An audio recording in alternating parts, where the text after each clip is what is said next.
My dear students, एक बार फिर से आपके अपने YouTube चैनल में आपका हार्दिक स्वागत है।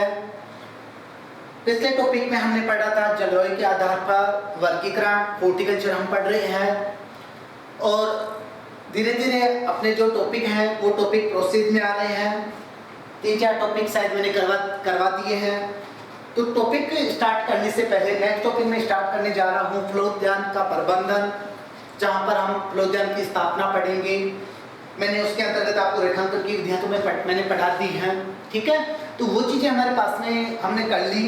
अब हमारे को क्या करना है, जो भी फलोद्यान का प्रबंधन है वो करना है। तो थोड़ा सा उससे पहले मैं आपको एक चीज़ बोलना चाहूँगा और वो चीज़ आपकी ये है कि ना थके कभी पेड़, ना कभी हिम्मत हारी है, परिवर्तन संसार का नियम है, कभी तो दिन बदलेंगे, बस इसी सोच में जिंदगी का सफर जारी है। और आपको भी इसी सोच के साथ आपको क्या करना, अपना सफर जारी रखना है कि कभी ना कभी तो टाइम बदलेगा और टाइम बदलेगा तो हमारा भी टाइम बहुत अच्छा आएगा।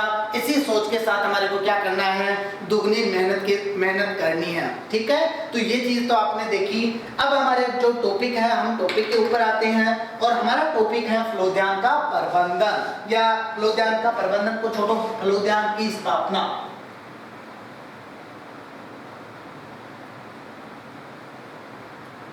फलोद्यान की स्थापना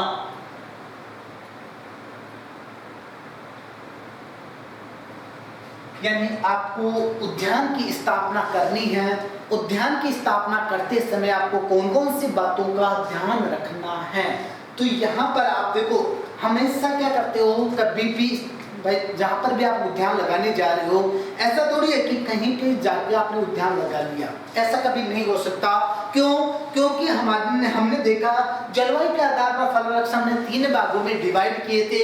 अब हम लगाने जा रहे हैं मैंगो का फल उद्यान, वहां पर हमारे क्लाइमेट ही सूट नहीं हो रहा और हमने क्या कर दिया, पौधे तो लगा दिए, लेकिन अब क्या वो सक्सेस हो पाएगा? क्या नहीं हो पाएगा। तो हमारे को क्या करना होता है, हर चीज को ध्यान में रखकर फलोद्यान की स्थापना करनी होती है। तो सबसे पहले हमने क्या किया, स्थल का चुनाव किया। किसका चुनाव किया?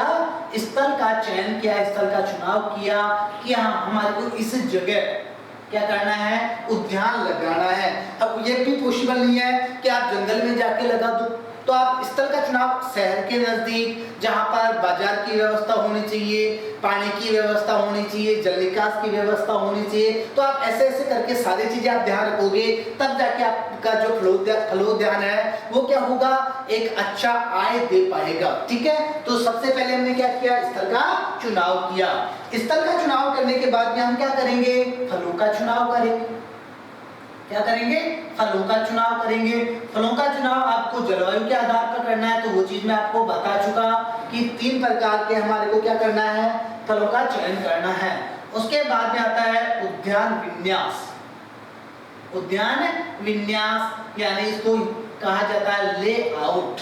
क्या कहा जाता है? उद्यान विन्यास को क्या कहा जाता है, लेआउट कहा जाता है। और नंबर 4 पे आ गया हमारे पास में पौधा रोपण, यानी आपको कब पौधा रोपना है, कितने आकार का गड्ढा खोदना है, कितनी दूरी पर आपको पौधा लगाना है। ये 4 मोस्ट बातें आपको याद रखनी है जब भी आप फलोद्यान की स्थापना करो। तो यहाँ पर मैं ये चीज पढ़ा चुका, मैं यहाँ पर आपको ये चीज पढ़ा चुका। दोनों चीज आपको मैंने लास्ट क्लास में, पहले जो पिछली क्लास हुई थी उसमें आपको मैंने ये दोनों टॉपिक ले लिए थे। एक में आपको लेआउट वाला बताया था, जहाँ पर वर्गाकार जो भी अपने विधियां पढ़ी थी, वर्गाकार, आयताकार, षटभुजाकार, पंचभुजाकार, कंटूर, ये विधियां पढ़ी थी, या त्रिभुजाकार। उसके बाद में पौधारोपण शायद उसी टॉपिक में बताया था कि गड्ढे का आकार इतना होना चाहिए और पौधारोपण हमारे को इस टाइम पर करना चाहिए। तो यहाँ पर हम सबसे पहले देखते हैं स्थल का चुनाव। स्थल का चुनाव करते समय आप कौन कौन सी बातें आप ध्यान रखोगे। तो सबसे पहले आपको याद रखना है वहां पर जलवायु। क्या ध्यान रखना है? जलवायु। देखो जलवायु यदि आप ध्यान रखोगे तो ही आपका उद्यान सक्सेस हो पाएगा, क्योंकि सारी जो चीजें टिकी हुई है वो चीजें किस पर टिकी हुई है? जलवायु व मृदा पर टिकी हुई है। किस पर टिकी हुई है? जलवायु व मृदा पर। तो सेकंड पॉइंट में ले लेता हूं मृदा। सेकंड पॉइंट क्या लिया, मृदा। तो जलवायु व मृदा पे टिकी हुई है, यदि ये दोनों चीजें सुटेबल होगी उद्यान के लिए तो उद्यान आसानी से सफल हो पाएगा। जलवायु के आधार पर मैंने बता दिया, जलवायु ऐसी होनी चाहिए उष्ण उपोष्ण और शीतोष्ण के आधार पर आप क्लाइमेट जो भी पौधों का चयन होता है वो पौधों का चयन आप कर सकती हो। उसके बाद आता है दूसरा मृदा। देखो जो मृदा होती है फलोद्यान के लिए वो आप ले सकते हो दोमट। कौन सी ले सकते हो, दोमट या बलुई दोमट। दोमट आ जाएगी या क्या आ जाएगी आपके पास में, बलुई दोमट आ जाएगी। इस मृदा में फल वृक्ष आसानी से उग सकते हैं, आसानी से क्या हो सकते हैं, अपनी वृद्धि कर सकते हैं। इसी के अंतर्गत आप और ले सकते हो जैसे आपके कच्छारी मृदा। कौन सी मृदा ले सकते हो आप, कच्छारी मृदा भी ले सकते हो। तो मृदा आपने देखी, दोमट आ गई, बलुई दोमट आ गई और कच्छारी मृदा आ गई। अब यहाँ पर हम बात करते हैं नेक्स्ट, धरातल। जब भी आप फलोद्यान का स्थान का चुनाव करोगे तो वहां के धरातल को भी ध्यान में रखोगे। धरातल ज्यादा ढालू नहीं होना चाहिए। ज्यादा ढाल वाला यदि धरातल होगा तो वहां पर क्या होगा, मृदा का अपरदन होगा। दूसरी चीज, धरातल समतल भी नहीं होना चाहिए। यदि पूरा का पूरा समतल होगा तो वहां पर क्या होगा, जल भर जाएगा, जल निकास की सुविधा अच्छे से नहीं हो पाएगी। तो धरातल थोड़ा सा ढालू होना चाहिए। तो जो धरातल का ढाल है वो ढाल कितना होना चाहिए, 1 से 1.5% होना चाहिए। कितना होना चाहिए, 1 से 1.5% होना चाहिए। शायद मैंने किताब में 1 से 5% तक देखा था, वो 5% नहीं होगा यहाँ पर, क्योंकि 5% ढाल बहुत ज्यादा हो जाता है। ठीक है, ढाल हमेशा क्या होना चाहिए, 1 से 1.5% होना चाहिए। क्योंकि ये चीज हम पढ़ते हैं एग्रोनॉमी के अंतर्गत भी, जब मृदा अपरदन पढ़ते हैं और मृदा अपरदन में हम उसके बचाव के उपाय पढ़ते हैं, तब ये कहते हैं कि जो एक होता है यानी कंटूर वाला काम में लेते हैं तो वहां पर 2% से कम और 2% से ज्यादा। तो यहाँ पर जो धरातल का ढाल होगा वो ढाल हमारे को रखना 1 से 1.5% ही रखना है। नंबर, उसके बाद में चौथा पॉइंट हम लेंगे सिंचाई व जल निकास की उपलब्धता। सिंचाई व जल निकास की उपलब्धता। आपने उद्यान लगाया तो वहां पर सिंचाई की व्यवस्था तो होनी चाहिए, क्योंकि वर्षा ऋतु को छोड़कर तो हमारे को फल वृक्षों में क्या करना होता है, सिंचाई करनी ही होती है। तो सिंचाई की व्यवस्था भी होनी चाहिए और सिंचाई के साथ साथ जल निकास की भी व्यवस्था होनी चाहिए। जल निकास का मतलब क्या होता है, जो अतिरिक्त जल होता है, खेत में अतिरिक्त जल बन गया, उस अतिरिक्त जल को खेत से बाहर निकालना क्या कहलाता है, जल निकास कहलाता है। उसके बाद में आवागमन की सुविधा। नंबर जो भी आपका पॉइंट आ रहा है कोई सा भी देख लीजिए आप, उससे आवागमन की सुविधा। अरे आपने ले जाके उद्यान कहीं दूर लगाया है तो वहां पर फलों को लाने के लिए या फल उद्यान में बहुत चीजों की आवश्यकता पड़ती है, तो वो चीजें लाने ले जाने के लिए हमारे को क्या करना पड़ेगा, आवागमन की सुविधा की आवश्यकता पड़ेगी। नंबर पे नेक्स्ट देखते हैं बाजार व्यवस्था।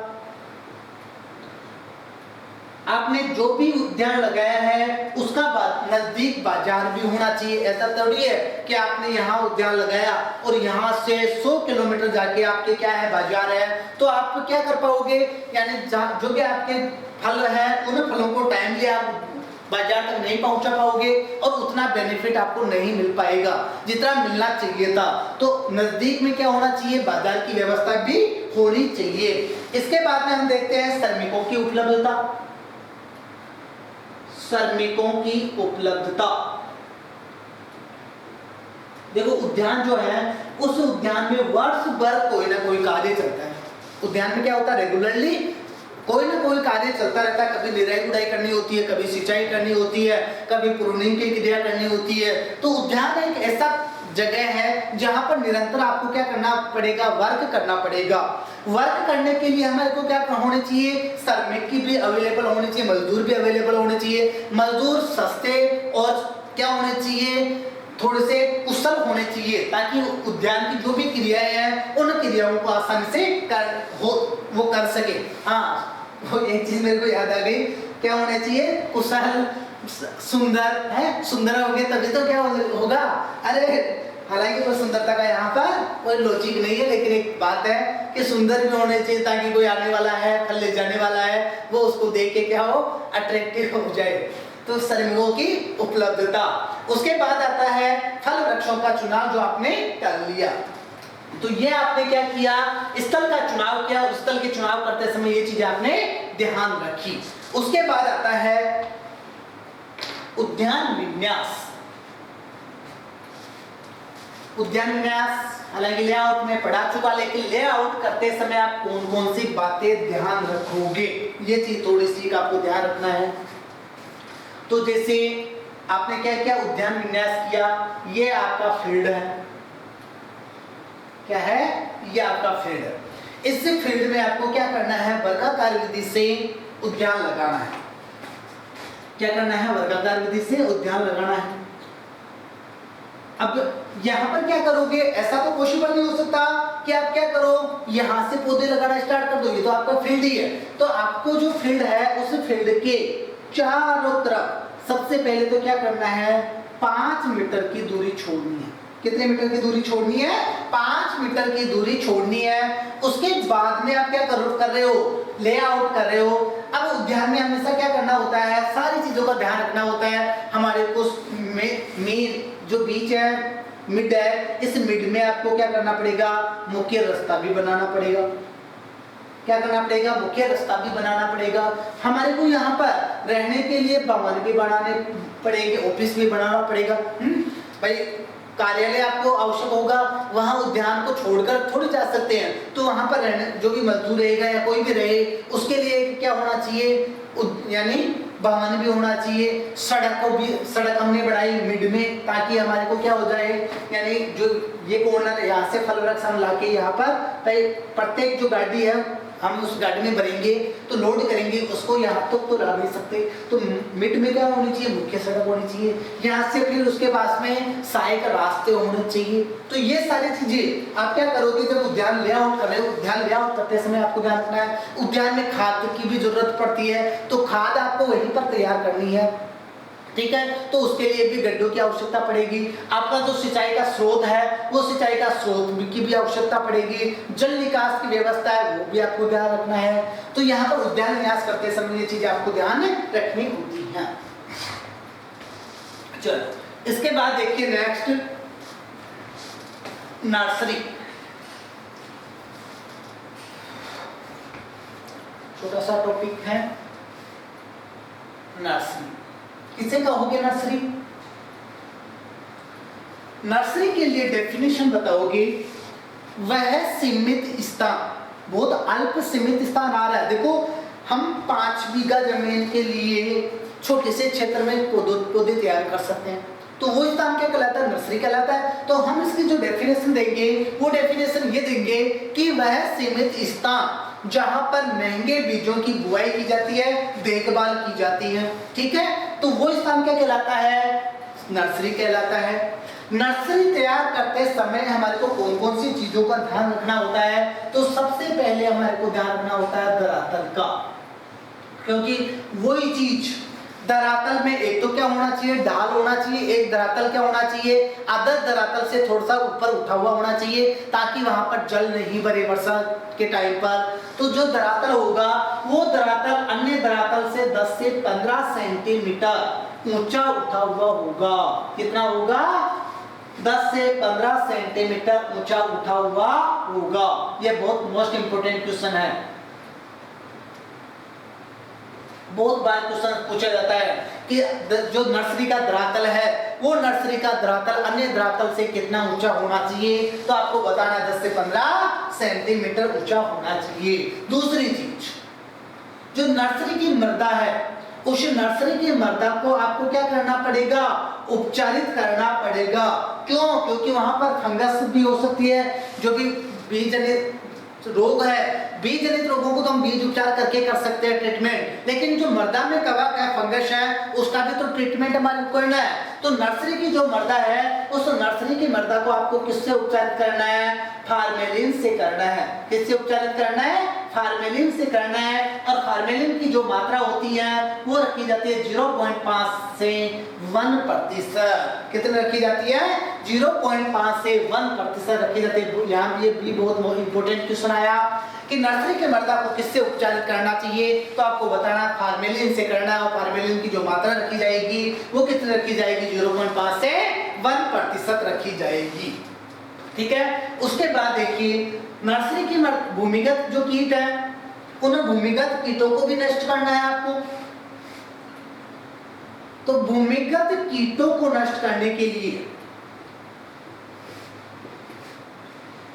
भूमिगत कीटों को नष्ट करने के लिए आप क्या करोगे? कोई ना कोई कीटनाशक से मृदा को उपचारित करोगे। तो उसके लिए आप क्या करो? यहाँ पर क्लोरोपाइरीफॉस ले लो। क्या काम में लेना है? क्लोरोपाइरीफॉस काम में लेना है। और क्लोरोपाइरीफॉस की जो सांद्रता रखी जाती है वो रखी जाती है 5%। कितनी सांद्रता रखी जाती है? 5%, यानी 5% चूर्ण के द्वारा आप क्या कर सकते हो? मृदा को उपचारित कर सकते हो भूमिगत कीटों के लिए। उसके बाद देखिए नर्सरी का एरिया जो क्यारी का होगी, नर्सरी में जो क्यारी होगी उस क्यारी का आकार, नर्सरी में क्यारी का आकार ये आपको ध्यान रखना है 3 × 1 मीटर। 3 मीटर लंबी और 1 मीटर चौड़ी आप नर्सरी की क्यारी का आकार रखोगे। उसके बाद अब बात करें हम जो भी नर्सरी है उस नर्सरी की मृदा को हमने किससे उपचारित कर लिया? फार्मेलिन से कर लिया। कीटों के लिए हमने किससे उपचारित कर लिया? क्लोरोपाइरीफॉस से कर लिया। क्यारी का आकार हमने याद रखा 3 × 1 मीटर। अब जो नर्सरी तैयार करनी है उस नर्सरी को तैयार करते समय आपको क्या करना पड़ेगा? सीड ट्रीटमेंट भी करना पड़ेगा। तो सीड ट्रीटमेंट के लिए आप क्या कर सकते हो? या तो काम में ले सकते हो एग्रोसन जीएन। क्या काम में ले सकते हो? एग्रोसन जीएन काम में ले सकते हो, या एग्रोसन जीएन की जगह आप क्या काम में ले सकते हो? थायरम भी ले सकते हो। और इसकी जो मात्रा रखी जाएगी वो रखी जाएगी 2 से 3 ग्राम प्रति केजी पिच।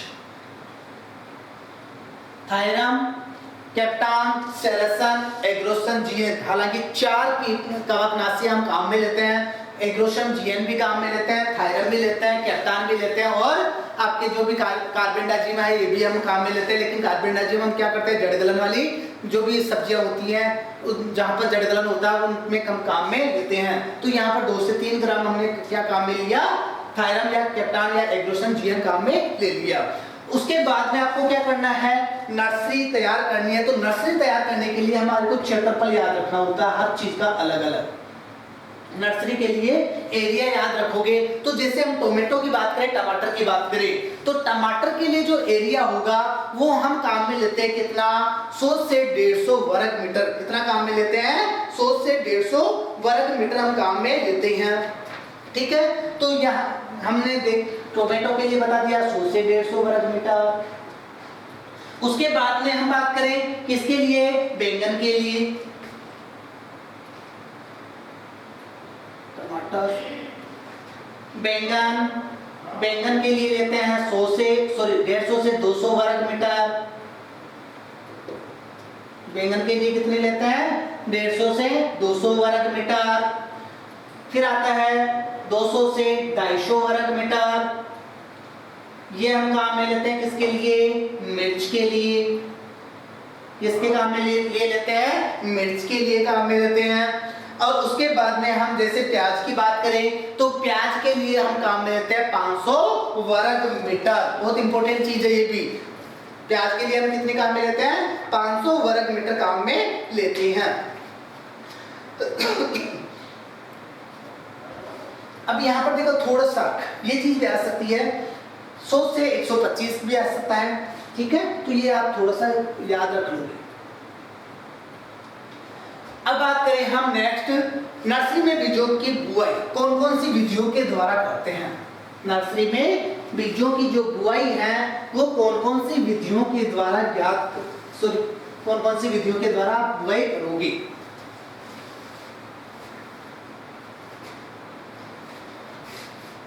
बीजों की बुआई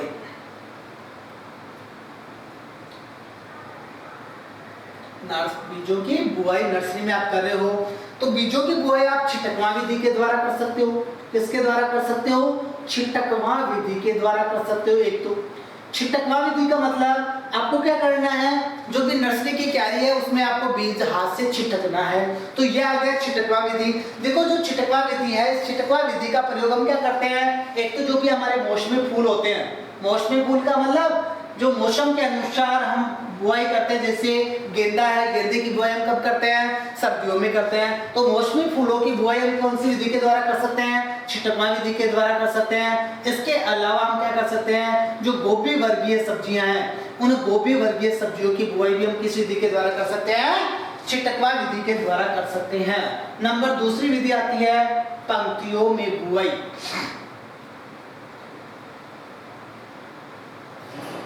पंक्तियों में बुआई, आपको क्या करना है, यानी पंक्तियां बनानी है और उन पंक्तियों में आपको बीजों को बोना है। तो पंक्तियों में बुआई के लिए हम क्या कर सकते हैं, जैसे टमाटर है, बैंगन, मिर्च, टमाटर हो गया, बैंगन हो गया, मिर्च हो गया, ऐसी जो आपकी सब्जियां हैं, इन सब्जियों की बुआई आप किसके द्वारा कर रहे हो? कौन सी विधि के द्वारा कर रहे हो? पंक्तियों के द्वारा कर रहे हो। यहाँ पर आपको ध्यान रखना है R इंटू R, यानी पंक्ति से पंक्ति की दूरी वो आपको याद रखनी है 5 से 6 सेंटीमीटर। यानी दो पंक्तियां हैं, उन दो पंक्तियों के बीच की जो दूरी होगी वो आप कितने रख सकते हो? 5 से 6 सेंटीमीटर रख सकते हो। फिर आता है यहीं पर बीज की गहराई। यहीं पर हम ले लेते हैं बीज की गहराई। देखो जो बीज की गहराई है, छोटे बीज और बड़े बीजों में अलग अलग गहराई रखेंगे। तो जो छोटे बीज है, उन छोटे बीज के लिए हम 1 से 2 सेंटीमीटर लेंगे। कितने लेंगे? 1 से 2 सेंटीमीटर कहाँ में लेंगे? बीज की गहराई। और जो बड़े बीज हैं, उन बड़े बीजों में हम क्या करेंगे? 5 से 6 सेंटीमीटर लेंगे। बड़े बीजों में 5 से 6 सेंटीमीटर और छोटे बीजों में 1 से 2 सेंटीमीटर। उसके बाद में तीसरी बुआई की विधि होती है डिबलिंग विधि।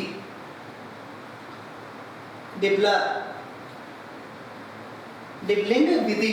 देखो जो डिबलिंग विधि है, उस डिबलिंग विधि में हम क्या करते हैं, जो भी हमारे फल वृक्ष हैं, जो भी फल है, उन फलों के बीजों की बुआई हम क्या करते हैं? डिबलिंग विधि के द्वारा करते हैं।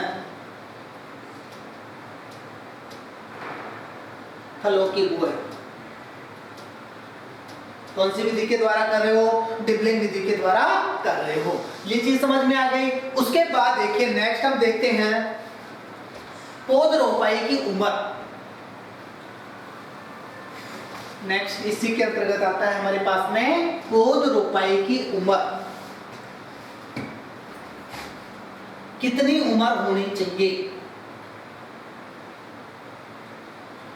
पौध रोपाई की उम्र, यानी आपने नर्सरी तैयार की, नर्सरी में पौध कितने दिन की हो जाए उसके बाद में आपको क्या करना है? उसको ट्रांसप्लांट करना है, उसकी आपको रोपाई करनी है। तो यहाँ पर हमें अलग अलग याद रखते हैं, जैसे जो फूलों वाले पौधे हैं, जो फूलों वाले पौधे हैं, फूलों वाली नर्सरी है, उन फूलों वाले पौधों की जो उम्र है वो कितनी होनी चाहिए? 2 से 3 सप्ताह होनी चाहिए। कितनी होनी चाहिए? 2 से 3 सप्ताह होनी चाहिए। 2 से 3 सप्ताह की कंडीशन, 3 से 4 बेटा, 3 से 4 सप्ताह की कंडीशन में हम क्या करते हैं? उनको दूसरे फील्ड में रोप देते हैं। उसके बाद में हम लेते हैं फूलों वालों के बाद में सब्जियां। फूलों के बाद में हम क्या ले लेते हैं? सब्जियां। सब्जियों के लिए आप याद रखोगे 4 से 5 सप्ताह। कितनी याद रखोगे? 4 से 5 सप्ताह। उसके बाद में आपको प्याज अलग से याद रखना है। प्याज क्या करोगे? अलग से याद रखोगे। प्याज के लिए हम काम में लेते हैं 6 से 8 सप्ताह। कितने काम में लेते हैं? 6 से 8 सप्ताह। फिर ले लेते हैं पपीता। ये भी वेरी मोस्ट इंपोर्टेंट क्वेश्चन है पपीता का भी। जो पपीता की पौध है, वो पपीता की पौध कितने माह में रोपने योग्य हो जाती है? 2 माह में रोपने योग्य हो जाती है। और जो बाकी के फल वृक्ष हैं, उन बाकी के फल वृक्षों की उम्र होनी चाहिए 1 वर्ष। तो ये अलग अलग हमने देखा। फूलों वाले जो पौधे हैं उनकी 3 से 4 सप्ताह, सब्जियों की 4 से 5 सप्ताह, प्याज की 6 से 8 सप्ताह, पपीता की 2 माह है, फल वृक्ष की 1 वर्ष। ये अलग अलग हमारे पास में आ गया। अब यहाँ पर आपको करना क्या है, जो भी फूलों वाले पौधे हैं, सब्जियां हैं, प्याज है, पपीता, इनको तो आप क्या कर रहे हो, डायरेक्ट ही ट्रांसप्लांट कर रहे हो। यहाँ जो फल वृक्ष है, ये फल वृक्ष 1 वर्ष की उम्र में आप ट्रांसप्लांट कर रहे हो, उस कंडीशन में आपको करना क्या है, यानी जब उम्र पौध है किनकी, फल वृक्ष वाले की, फलों के पौधे 3 माह के हो जाए, 3 माह के हो जाए, तब दूसरी क्यारी, तब क्या करोगे, या तो आप दूसरी क्यारी में ट्रांसप्लांट करोगे या पॉलीथीन की थैली में ट्रांसफर करोगे, पॉलीथीन की थैली में ट्रांसफर करोगे। ये भी बहुत इंपॉर्टेंट है। स्थानांतरित फलों के जो पौधे हैं वो 3 माह के हो जाए, उस कंडीशन में आप क्या करोगे, या तो उसको स्थानांतरित का कहाँ करना है, दूसरी क्यारी में करना है, या आप क्या करोगे, पॉलीथीन की थैली में स्थानांतरित करोगे। ठीक है, यहां तक समझ में आ गया। चल इसके बाद बात कर लेते हैं नर्सरी जो है, उस नर्सरी में आपको क्या करना है, पौधे खरीदते समय कौन कौन सी सावधानियां आपको बरतनी है, कौन कौन सी बातें आपको ध्यान रखनी है। हालांकि कोई यहाँ से कोई इंपॉर्टेंट क्वेश्चन नहीं निकलता, लेकिन फिर भी आप थोड़ा सा माइंड लेने से ही ध्यान रखो कि नर्सरी से पौधे जब भी आप खरीदो तो वहां पर आपको खरीदते समय 2 बातें आपको याद रखनी है। नंबर 1, पौधे की उम्र का पता होना चाहिए कि पौधे की उम्र कितनी है, और नंबर दूसरी, जो वानस्पतिक प्रवर्धन की विधियां हम अपनाते हैं तो वो जुड़ाव सही है या सही नहीं है, वो चीज भी आपको देखनी है, कौन सी जो प्रवर्धन की विधि है कौन सी अपनाई गई है। तो यहाँ जो पौधे की उम्र है, वो पौधे की उम्र हम क्या करते हैं, हमेशा साइन से ज्ञात करते हैं। जो सांकुर शाखा है उसे सांकुर शाखा से हम ज्ञात करते हैं। ऐसे ही हम बात करें प्रवर्धन की विधियों में, तो प्रवर्धन की विधियां अलग अलग होती है। जिससे हम बात करें वीनियर ग्राफ्टिंग हम किस में काम में लेते हैं, मैंगो में काम में लेते हैं। जैसे कटिंग हम काम में ले रहे हैं, कलम किस में काम में ले रहे हो, अंगूर में ले रहे हैं। ये चीजें आपने याद रखी। उसके बाद बात करूं मैं, नर्सरी से जब भी पौधे खरीदे तो खरीदते समय हमारे को कौन कौन सी बातों का ध्यान रखना चाहिए। तो देखो, जब भी हम नर्सरी से पौधे खरीदते समय हमारे को क्या करना चाहिए, निकालते समय, नर्सरी से पौधे हम उठाएं उस समय हमारे को क्या करना चाहिए, जैसे पौधे के ऊपर खूब सारी पत्तियां हैं, उनमें क्या करना चाहिए, 2-3 पत्तियों को हमारे को हटा देना चाहिए। ऐसा क्यों होता है, वाष्पोत्सर्जन को कम करने के लिए। जब भी नर्सरी से पौधे निकालो उसके 1 या 2 दिन पहले आपको क्या करनी चाहिए, सिंचाई करनी चाहिए। क्या करनी चाहिए, सिंचाई करनी चाहिए। फिर उसके बाद में हम नेक्स्ट ले तो जड़ों का नुकसान कम से कम होना चाहिए। तो ये चीजें आप क्या करो, नर्सरी से जब भी पौधे निकालो उस समय आपको ध्यान में रखनी चाहिए। ठीक है, ये आपका छोटा सा टॉपिक था फलोद्यान की स्थापना और नर्सरी वाला, तो यहाँ तक कंप्लीट है। ठीक है, जो भी बचा वो नेक्स्ट लेते हैं नेक्स्ट लेक्चर में। Okay, thank you.